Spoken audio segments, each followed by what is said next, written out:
Yes, kulisizaayo obwakedde. Kulikayo obwakedde. Mwena bali muganda lya weekend. Oli kuyugi update CV. Juno owa traffic yabadde ayisiddwa obubi. Njagala otunuulira ekigenda maaso mu ggwanga lyattu Uganda.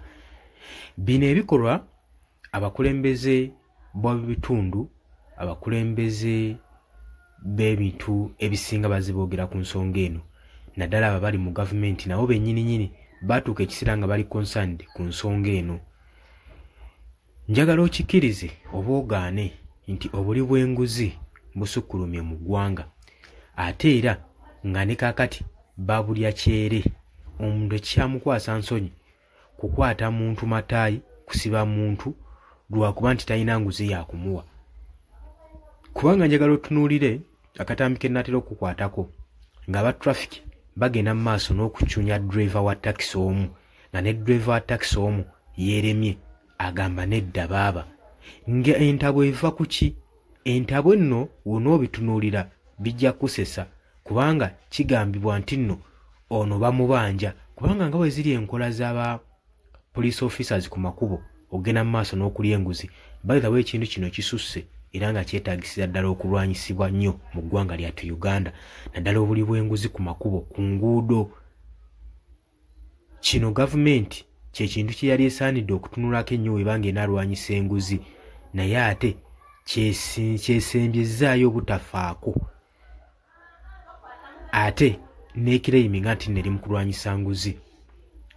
Ngina kubanga nkuwa katambi gye bujjako mu maaso awo olabe lwaki owa traffic aba akwata driver mumuloka n'amukwatanga omubbi, ye buvunaanyizibwa bwa traffic okweyingiriza mu nsonga ezo ez'okukwata.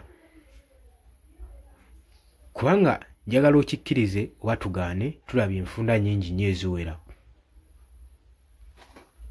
Twala wala kansoke nkuwa katambi kano okeerabireko n'oluvannyuma tuproceed. Ontuga bulago mulo ontuze ongude mu bulago naye boyimba kubanga mbadde njaga kutema, mbadde nga kutemerawo mulo teri teka likiriza mwana kujja kutuga suspect ozo ntugongwa mu bulago baba twebakwata omuntu omusabaze tali maada akwata video oza si mukwano gwange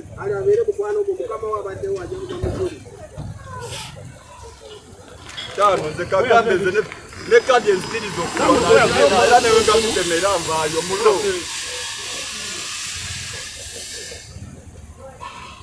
zene mutane musirera jimo ejja kunzijayo nga te stadium yadde so jimo ejja kunzijayo nze bino webankwata mwana Richard byakidala tulaba wankutono byale mwana abatumye wuuli lwaki bankwatanga omudongo bankwata mwana ng'omudandala bano baniga mwana nkugambye etya ng'onyimiriza nkuzeemu ntya ng'onyimiriza nkuzeemu ntya ng'onyimiriza ombuziza nekuddamu ki wambuziza mwana muzeemu ki ono kyali muzeemu ki tombuziza amanya gange nenga kuddamu kati lwaki boyo badde ongwa mu bulago nengo sozi wanikamu nze mwana boy nze sagala mwana byakuzi jako tano nze abana babiri benina musi muze yasoba labirira nze nafadda ngende luzira nenebaka mulo nze nkubulira lo Richard nze mwana nze boy necha wa data no kagambe kino nze neva kodda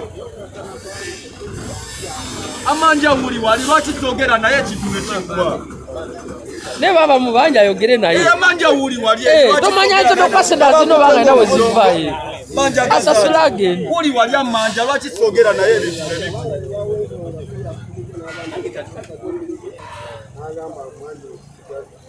mwogere bamubanja wuli wali amanja njagala jogere naye kigwe kiche magala kubagana Tano fe batu chimakonda ne military memuli jasi batu ne mulira lo Amajega FC tandikira bulindo kitukutwe paka site kawempe genda paka eri mu kikoli eri ogenda obuze eri mu kisemiti site mbuza mwana nze ndi mukaka munga tononyeza tano ndi mukaka munga tononyeza Tuli abatumye uli wali. Lwaki tayogera na boy ne basha?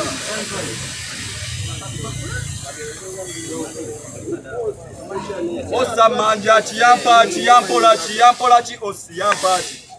Yampola chi osi. Yasose wa osawo. Tano nze toyina kyongamba mwana. Mbalina naye ate boy kazeyi wali. Ate ali influencer so balabirira. Bikiri ongamba. Chade mwana saga bino byakuteeka matala mwana. Kuna busete bumeka obunkwasa we mwana busete bumeka bu. Ono dogo mwana anzijonkera nnyo ono. Ono anzijonkera nnyo nemanya wakajja kuno ku kyalo nze nkubulidde lo. Anzijonkera kyalo kwa wakajja kuno ku kyalo.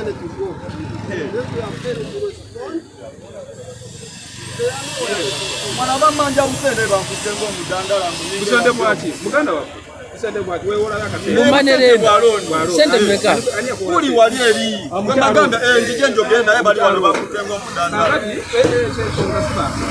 ensonga nayo nzaba abatate matala byebikiri mwana bazewola abantu bewola leta manja manja lwaki bandabisabwe temugende tinche mugenda kukola kubanga nze ino zisasu era bino binakola abana byakirongo nawe ayina okwogera omukyala.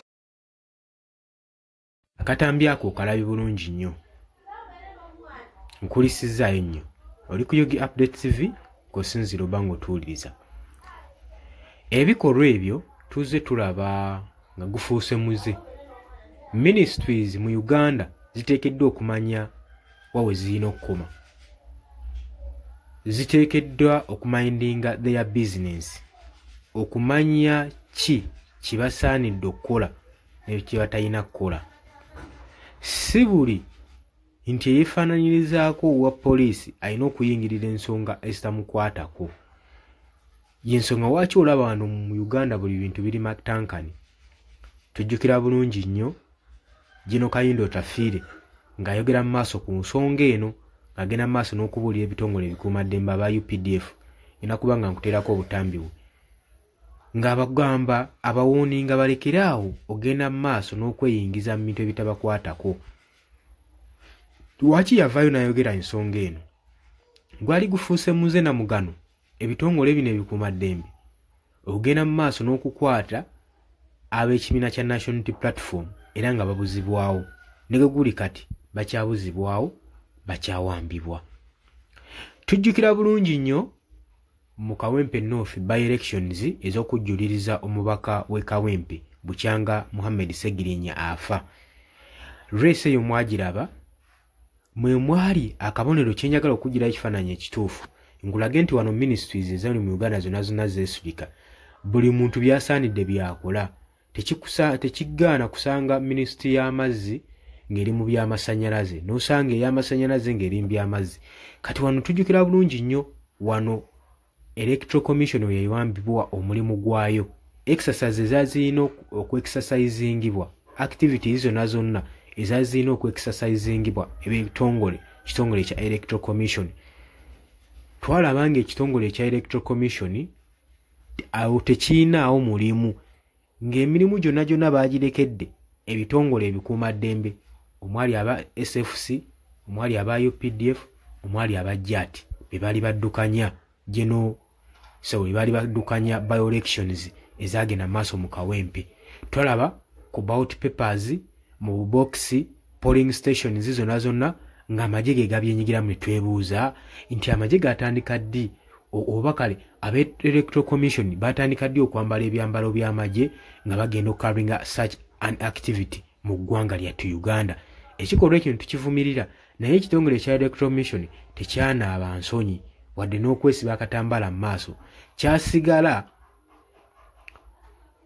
kikireiminga ng'akalulu we kaali kabbiddwa era nga kabbibwa ekibiina ekya National Unity Platform. Emivuyo gyonna egyaliwo twalaba nga gyagenda mu maaso n'okuba nga giteebwawo ebitongole ebikuumaddembe yali mbala ya gavumenti. Kati eyo nga nkugjeeyo jjukira nti oli ku Yugi Update TV kusinzira obanga otuwuliriza. Tujjukira bulungi nnyo General Kayindo Otafiire ng'agenda mu maaso n'okwogera ku nsonga z'ettaka. Nga sanji zino omuze guno gususiddwa nnyo okubanga ebitongole ekya UPDF kyenyigira mu ttaka mu kubba ettaka. Bwe babeerawo land issues yonna yonna tulaba nga amagye ge gagenda mu maaso n'okwenyigira mu nsonga eno. Tulaba n'ennaku zino obaawo omuntu gwe bagenda okukwata amagye ge geenyigira mu nsonga eno. Si mulimu gw'amagye, mulimu gw'amagye okusiba omuntu munnasivilian yenna. Poliisi yeyina okwenyigira mu nsonga zonna zonna eza publicly singa ensonga eyo tebeeramu military issue neegi n'emu. Kati tuba twebuuza UPDF eba ekola ki ku issues z'ettaka? Lwaki baba bayingirira ensonga ezo? N'osanga ekitongole ekyandikoze mu kunoonyereza CMI ate osanga mu ba UPDF, osanga mu bakamyufu. Kati ne tulaba ng'eggwanga lyaffe liba lyesulise. Ngenda kuba nkulaga ku butambi bwa General Kayindo Otafiire olabe ngeri ki gye yagenda mu maaso n'okwogera ku nsonga eno mu ggwanga lyattu Uganda. Oli ku Yugi Update TV kusinza obanga otuwuliza gwe tanatuyungako kirira wansi waliwo ekigambo subscribe kikoneko obeere ng'otweyungako. Abali mu diaspora mbatumiddeko nnyo mwebale kwekumira ku mayingo gano aga Yugi Update TV. Saagala kubalwisaayo kambatwale direct mu katambi n'oluvannyuma ojje mu comment section ombuli engeri gy'olowooza ku nsonga eno. Namwe abaana akavunda abikweri mulekera okukwatira abantu bwereere. Bono banupu ali mu mateeka. Nupu twakiriza nti ebibiina by'obufuzi biteeka okubaawo. Oba twakiriza ne tubiteeka mu constitution bawe ebbeetu yaabwe bagende mu nupu yaabwe genda okugamba abantu nga wanupu tebamanyi kye bakola tebabawa kalulu. Naye tobakwata lwakubanga banupu. Nupu eri mu mateeka, tiipu eri mu mateeka. Baramukuta ensi egenda enaagwawo olwaleero. Uganda yaliwo nga tetuliiwo, kweri nga weetuli egenda kubaawo nga tufudde. Lwaki omukwata lwakubanga wanupu lwakubanga no kubanga byonna ebibiina biri buki mu constitution twabikiriza. Those who seek to cause trouble for our people, and will firmly deal with them without fear or favor. Please. Mama security, muje kukunaka. Waliwo ebirala mukola ebitansanyusa. Naye byatana kituufu tebimanyi. Bye twayitamu tebimanyi. Ate bali bano beepanga. Amagye bye mumanyi tubimanyi, bye tumanyi tebimanyi.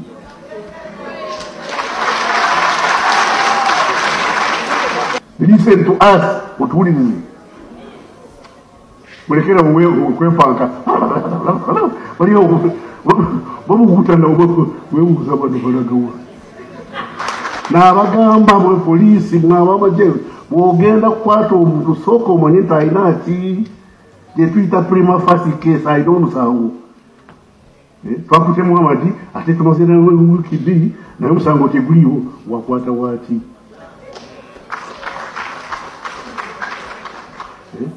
Kubanga abantu futegwe kubanga bakuwa okwerinda tebakuwa okutulugunya abantu.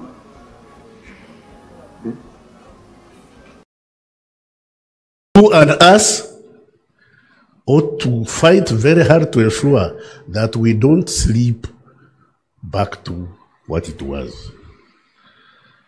Otherwise, that's why I told you that what we know, what you know, we know. What we know, you don't. We could see, ladies and gentlemen, cars don't overturn just like that.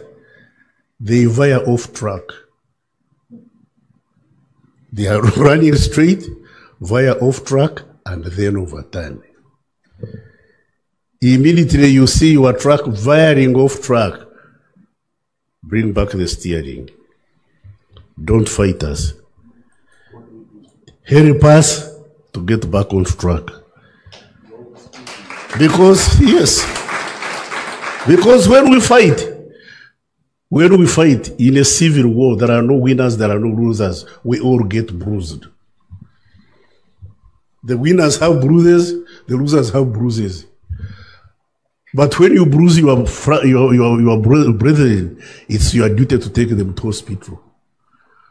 Whether we hurt you or don't, it's our job to repair you. And whether you hurt us or don't, it's your job to rehabilitate us. So, why do we have to get to that stage when we can stop it before it happens? Disagreement is not the problem. Making mistakes is not the problem. The problem is when you can't repair the damage you've done, or to prevent the damage you're about to do.